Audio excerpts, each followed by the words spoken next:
Hello, I'm Brigantia Blackbird of Blackbird's Brew. Happy Tuesday. Got a few thoughts. And before we begin, I want to let you know I recorded this Monday afternoon at 3:09 p.m. Central Time.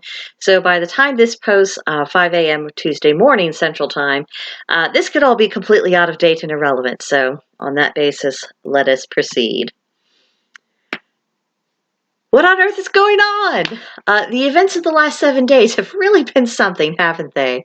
I am not an expert on the history between Russia and Ukraine, and I certainly don't want to give the impression that I know more than I do, the way so many people in legacy media and social media have been doing for the past few days.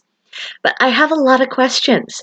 And like everyone else, I'm wondering how long will this go on? To what extent will the conflicts might spread? What will the consequences ultimately be? Now, if you're familiar with this channel, you'll already know that I have a deep skepticism of anything the legacy media reports. And that's on a good day.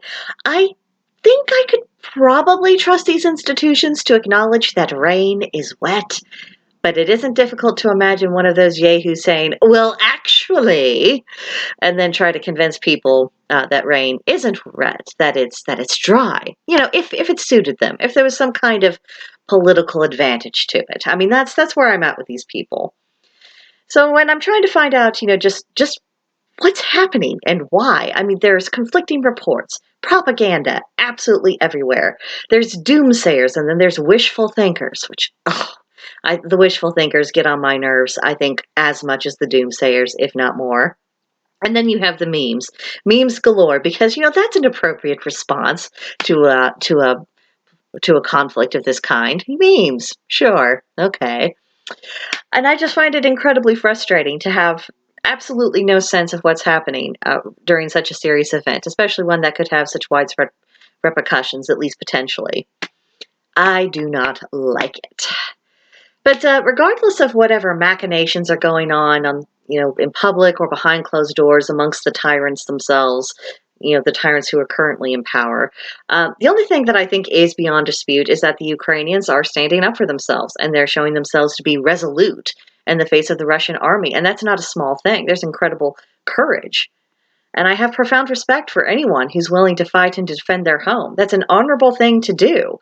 I can't imagine how scary it is to be a citizen turned soldier, but it's impossible not to admire the people who have risen to the occasion and said, you know what? Looking after my home, defending it, defending my neighbors, my family, my children, the people I care about, even that yahoo down the street who I don't like, standing up for them is more important than my fear. I have great respect, great admiration for it.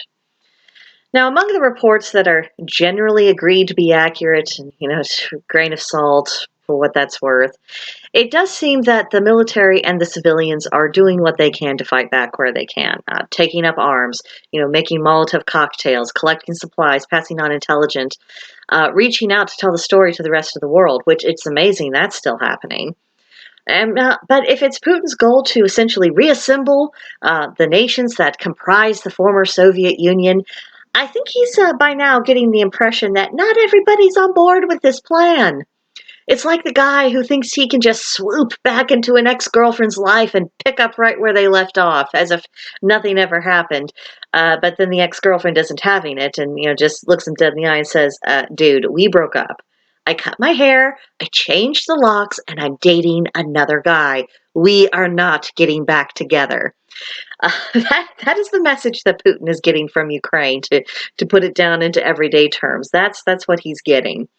And even if Putin were to win the war, he'll be faced with an unrelenting insurgency. I think we can surmise that much. And sooner or later, Ukraine would just break away again, the way it did during the fall of the Soviet Union, and would probably become hyper-militarized in order to better resist future aggression, because from what I understand, this area of the world has always had its tussles. Now, obviously, no one in power is listening to me or is even aware of my existence.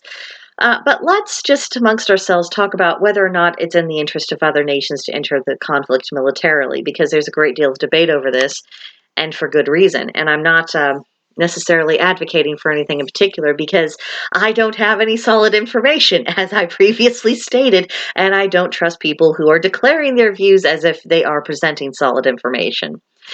But for me, it really comes down to this. It depends on whether or not we believe that Putin's efforts to expand Russia's borders is the 21st century of Hitler when he expanded Germany's borders in the 1930s.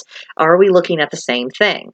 Now, if Hitler had been stopped at the beginning of his aggression, World War II might have been avoided entirely. Or maybe Germany wouldn't have been as well positioned to create problems for their neighbors, or their neighbors would have had time to prepare, beef up their borders, and say no when the Germans did try something on with them. Of course, we don't know what may have happened and have no way of knowing what could have happened, but it's a legitimate question to contemplate. It certainly would have been easier to stop Hitler when he was still small than when he became this massive power. And then it took the cooperation of many nations, even nations who were separated by an ocean, in order to confront him and neutralize the threat. So is this essentially the same thing? I don't know, but it's worth thinking about. And it's also worth considering that it's no secret that Russia and China are getting friendlier towards one another, and a close alliance between those two states does make a World War III scenario much more likely to occur. But on the other hand, if things go badly for Putin in Ukraine, maybe this will make him look weak to the Chinese government. Now, both China and Russia, they respect strength and they respect power. So, would the Chinese government look at a defeated Putin or a weakened Putin and think that they're going to have any use for him? I mean, he, with all of the Russian resources and the Russian military, couldn't manage to take a smaller country. Why would they think that Russia would be helpful when China makes a move to take Taiwan?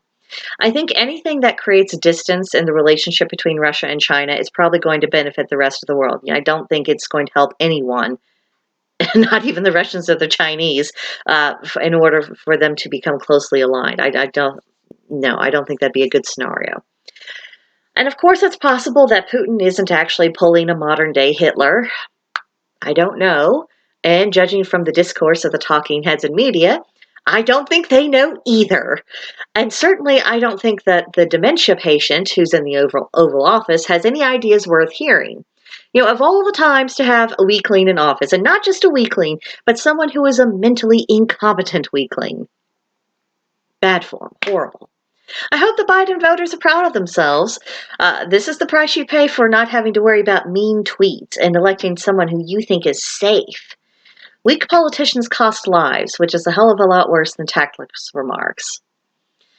Now, one thing before I finish up here is that a lot of the American commentators, it's as though they have taken this conflict and they've made it about the United States.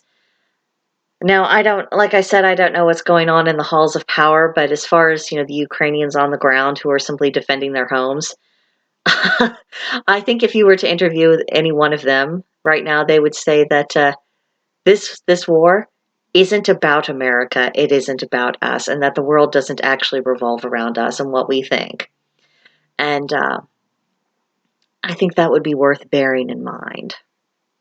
So I wish the Ukrainian people the very best of luck, for what that's worth, and I hope they can preserve their nation. And if the time should come when the American people have to take up arms to defend their homes, the way the Ukrainians are right now, I hope we will be as courageous and as determined as they are.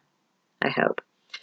But that's my 2 cents on the situation. And again, I recorded this on a Monday afternoon. But when it posts Tuesday morning, who knows? The world could have changed by then. It's just hard to say. So I guess that's it for now. If you'd like to share your thoughts on this subject or vent a little bit, you can do so at Blackbird's Brew on Discord. There's a link to join in the description box below, or you can leave a comment in here below. And of course, please like and subscribe to the channel, and I will see you in the next one. Bye.